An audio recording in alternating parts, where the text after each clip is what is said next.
Donc vous êtes performeur, je suis sound painter et on voit.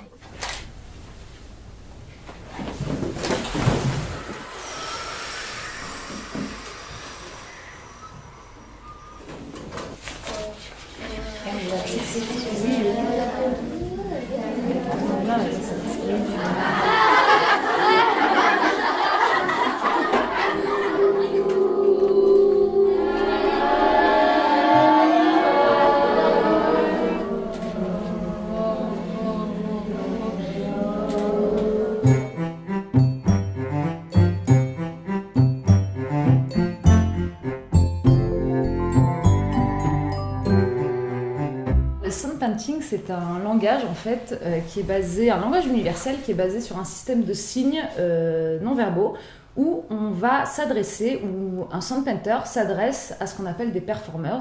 Et en fait, ce sound painter va formuler des phrases, des signes, un système de signes basé sur une syntaxe pour pouvoir faire intervenir sur la base de l'improvisation les performers qui eux vont répondre chacun dans leur discipline pour créer une sorte de performance en temps réel. C'est une discipline qui a été inventée, je crois, dans les années 70-80 par un compositeur, donc un musicien américain, new-yorkais, qui s'appelle Walter Thompson.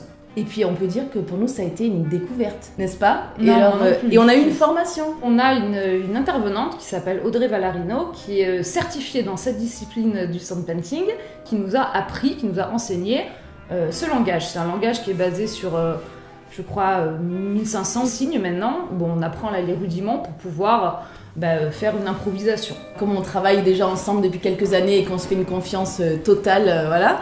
Donc moi je suis partie dans le projet à fond et ça s'est bien complété. Ouais. Parce qu'en français, en art plastique, c'est comme c'est un langage qui utilise plusieurs disciplines. C'était vraiment naturel. Ici c'est registre médium, aigu, grave. Pour trouver l'équivalent dans le mouvement, on n'est pas sur une hauteur de son puisque le mouvement ne fait pas de son, mais on va être dans une vitesse de mouvement. Donc s'il est signé là, tu sais que tu es rapide. Si tu es là, médium. Si tu es en bas, c'est là. C'est vrai que travailler avec des intervenants extérieurs, c'est magique parce qu'on apprend tellement et c'est tellement agréable d'apprendre aussi. Ouais, et puis on se forme, on s'auto-forme, on se co-forme, ce qui fait que petit à petit, on arrive, avec tous les intervenants qu'on a eu au fil des années, à multiplier un peu nos horizons et aussi nos capacités avec les enfants, en fait, pour un petit peu improviser certaines choses. Enfin, ce qu'on apprend dans ces projets-là, ça se transfère d'année en année dans différentes classes. L'outil pédagogique qu'est le sound painting, c'est vraiment quelque chose qui est transposable dans le milieu scolaire parce que ça favorise non seulement la communication entre élèves, mais aussi entre enseignants et élèves, et aussi le fait de se concentrer, et la valorisation et l'estime de soi aussi, avec le fait d'accepter ses erreurs, parce que c'est vrai que l'une des règles, on va dire, en sound painting, c'est que si jamais on se trompe, en fait, on assume son erreur, et c'est souvent justement cette erreur qui va pouvoir faire naître une nouvelle expérience, ou disons qui va peut-être tourner la performance vers autre chose, une nouvelle sensibilité, et du coup l'erreur fait vraiment spectacle en fait. Et ça nous plaît nous parce que c'est la question de l'évaluation qui a beaucoup changé ces derniers temps, c'est-à-dire que nous en France c'est certificatif, on va dire les évaluations c'est pour classifier. Pour classifier. Or on a perdu de vue que l'erreur c'est avant tout une information donnée à l'enfant sur les progrès qu'il a à faire. Nous, on leur dit souvent trompez-vous, parce que c'est en vous trompant que ça nous permet de vous expliquer, et donc c'est vers ça qu'il faut aller. Moi, je pense c'est très formatif. Moi, ça m'a beaucoup servi après quand j'ai fait du théâtre, après le sound painting, parce que ça donnait une aisance aux enfants qui avaient été en représentation, qui avaient travaillé ça, la théâtralité, l'expression. Orale, ouais. Donc, et aussi, on a utilisé dans les cours des signes de sound painting. Ah oui.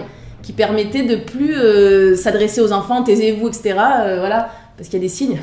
Ça veut dire on arrête. On se tait, on arrête. Et les enfants en classe, du coup, quand on fait ça, tout le monde se tait, c'est parfait, il n'y a pas besoin de crier, c'est sympa. Ou alors, j'ai pas compris. Et il y a plein de choses comme ça qu'on a piquées au sound painting et qu'on réutilise dans nos classes.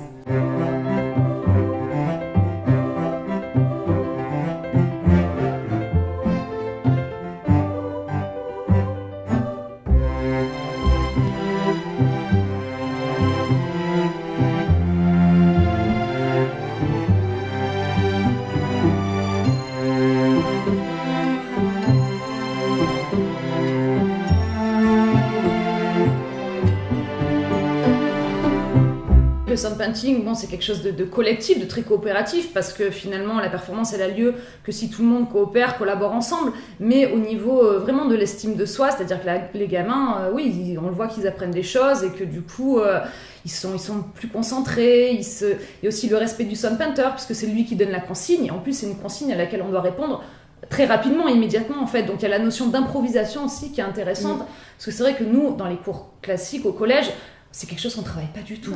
Ni en musique, ni en art plastique, l'improvisation, la prise de risque. Quand le sound painter il va donner une consigne à un élève, il peut répondre de la façon qu'il veut, en utilisant les mots qu'il veut, les gestes qu'il veut, donc il prend forcément un petit risque, parce que déjà il le fait devant le reste de la classe, puis des fois devant du public, donc voilà, il y a une façon, c'est vraiment l'expression de soi, comment je me montre, comment je réponds à une consigne de façon immédiate et improvisée. Puis les enfants, quand même, ils ont participé à des créations artistiques de spectacles vivants. Oui, ça arrive pas tous les jours. Alors des fois, il y a des petites piècettes de théâtre qu'on peut mettre en place parfois dans nos classes. Mais là, c'était un projet d'année où on a eu vraiment contact avec des artistes. Il y avait des musiciens aussi qui sont venus faire du sound painting. Donc il y avait vraiment des professionnels de la discipline avec les enfants. Écoutez-moi bien. Tout le groupe, change, contact. Donc vous changez de contact. Tout le monde. Minimalisme avec. La pose d'origine, elles étaient comme ça. Minimalisme avec ceci. Regardez la proposition. On fait rigoureusement la même chose. Donc je fais tout le monde, go back to. Parce qu'il ne faut jamais s'arrêter tout seul quand on est performeur. Hein. Ça, vous avez tendance à l'oublier parce que vous discutez. Tout ça, petit à petit, normalement, on doit être au niveau pour pas que ça arrive. Alors par rapport au programme, on est complètement dans les clous en fait. Hein. De manière nette, parce que expression orale, par exemple là-dessus on a travaillé les champs lexicaux, on a travaillé aussi l'improvisation, que dire quand on te donne la parole comme ça, c'est très dur pour des enfants de parle, vas-y parle. Esprit d'initiative, pédagogie de projet, parce que finalement coopérer dans un projet collectif, ça fait partie d'un des attendus du socle un convalide. Assiduité aussi, implication de l'élève, tout ça, curiosité par rapport à des activités culturelles, artistiques. Dans le parcours artistique et culturel. Oui, ça fait partie donc du PEAC, le parcours d'éducation artistique et culturelle. Voilà, est-ce que je sais collaborer, est-ce que je sais suivre un projet, est-ce que j'ai un regard curieux sur l'art, toutes ces choses-là.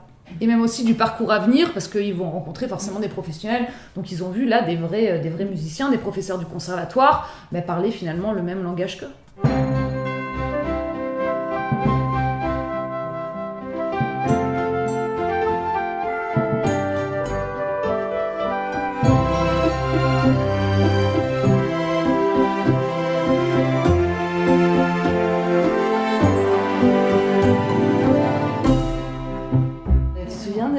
De certains. On a eu des surprises aussi. On a eu des surprises. Hein. Ouais, vraiment. Certains enfants, au départ, étaient complètement bloqués. Et puis, il y a eu un déclic. Ouais. Et c'était vraiment étonnant. Même un élève qui, lui, serait au contraire très introverti, mais il va quand même trouver sa place dans le groupe. Il va quand même trouver le moyen, peut-être de façon moins énergique ou moins explosive, mais il va quand même faire une proposition et ça va permettre, comme disait Elsa, au sound painter de rebondir là-dessus. Tout le monde go back, on est sur notre minimalisme avec le tableau. Allez, super. Du coup, tu vas pouvoir te tourner aussi, prendre un peu, voilà. Les garçons, restez concentrés, ok ? Et maintenant, celui-là, vous en rappelez ? C'est le silence. Donc là, on revient à une position neutre. Vous êtes assis, c'est une position relâchée, neutre. On a vu ensemble la dernière fois se lever, s'asseoir en classe. Je sais qu'on l'a vu. Donc je peux vous demander quelque chose. Si je dis rien, vous le faites assis. Sinon, je peux dire debout. Mais votre objectif à vous, franchement, et même ce sera bien si vous y arrivez. On garde toujours Audrey en visuel. On ne la quitte jamais des yeux. C'est dur. Et oui, c'est dur. Attends, Younes, on n'est pas en train de faire facile. C'est super dur. Donc déjà, c'est mieux. Vous progressez, c'est mieux. Mais là, on essaie de se concentrer encore. On est ici, tant qu'à faire, on essaie de faire le mieux possible, d'accord ? Donc dans ces cas-là, ne vous mettez pas à côté d'un copain aussi, forcément avec qui ça va être difficile. Hein, vous connaissez bien cette classe, essayez d'aller peut-être ailleurs pour réussir ce défi, ok ? On essaye ? Je pense qu'il y a encore une réticence parmi certains de nos collègues sur la pédagogie un peu du détour, parce que c'est vrai que c'est une manière de développer des compétences qui pourtant sont dans les clous des programmes, nous on le sait, voilà. Mais pour certains, c'est vu comme peut-être un amusement. C'est-à-dire le fait de les rattacher à des programmes scolaires, c'est pas très clair pour certains. Donc tout le monde y gagnerait parce que ça sensibilise aussi les élèves sur tous les... C'est vrai que les arts du spectacle, finalement, au collège, mis à part, la musique, un peu le théâtre, chant, le théâtre, mais rapidement, quoi. Là, du coup, ça permet quelque chose en plus. Si j'ai par chance eu votre attention, vous avez répondu à une consigne, mais après, si vous vous en allez et de mon regard et de la communication avec moi, on peut rien en faire et les autres non plus, d'accord? On construit des choses, on compose, improvise avec gesture. Et là, d'un seul coup, tu peux te recoiffer, te gratter, te remettre les fringues en place, bâiller, te faire des automassages si tu veux, d'accord? Et je vous avais dit qu'au début, quand je demande avec mouvement, j'avais ouvert cette possibilité de dire ça peut être le mouvement du danseur, ça peut être du mime, ramasser un objet, en faire quelque chose, ça s'est improvisé aussi avec un accessoire imaginaire, ça existe. Et on pouvait mettre aussi de gesture, je me recoiffe, je me gratte, je m'éclate un bouton, tout ce que tu veux. Après, le fait de travailler comme ça, nous on apprécie énormément de travailler ensemble, parce que forcément après on discute de la séance, de comment ça s'est passé, de certains élèves, et donc on partage aussi nos points de vue, donc ça nous sert aussi dans nos classes après à mieux connaître les enfants et être au plus près aussi des besoins on parle beaucoup de pédagogie, et donc c'est toujours la co-intervention de toute manière c'est merveilleux, nos enfants ils sont pas forcément dans des milieux très favorisés qui ont accès à la culture, nos élèves, donc on se dit que plus on les expose comme ça à des choses différentes, plus peut-être on sème des petites graines. Tout le groupe scanning avec gesture, d'accord? Je rentre dans la boîte, par exemple, il se recoiffe, ça c'est magnifique. À toi, tu peux remonter tes chaussettes, voilà, si tu veux. Génial, très bien, vous voyez, vous avez des idées. Voilà, je remets le pantalon en place. Apprenez à vous faire confiance, vous avez tout ce qu'il faut pour faire du sound painting. Si je dis tout le groupe, minimalisme avec gesture et petit volume, des choses toutes petites. 1, 2, 3, 4 et ça commence.